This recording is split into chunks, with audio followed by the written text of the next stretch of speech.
I'd retired just like we planned. Then Fury came looking for me. Wanted me to help him fight the coming war.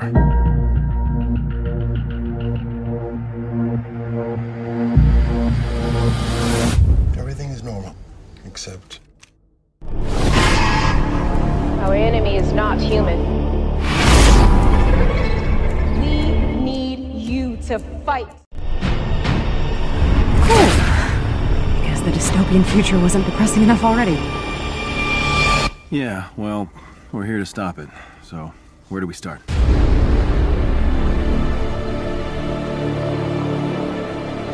If you're living on borrowed time, do you have to return it?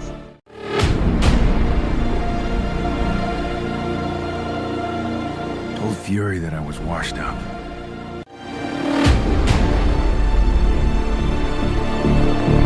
Since the war, I've been searching for Fury.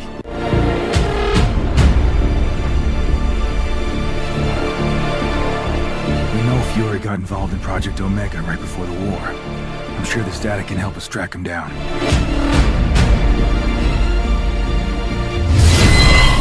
We're in danger here. Oh, I assure you. Measures will be taken. Now it's time to pay. We're going to pay the price.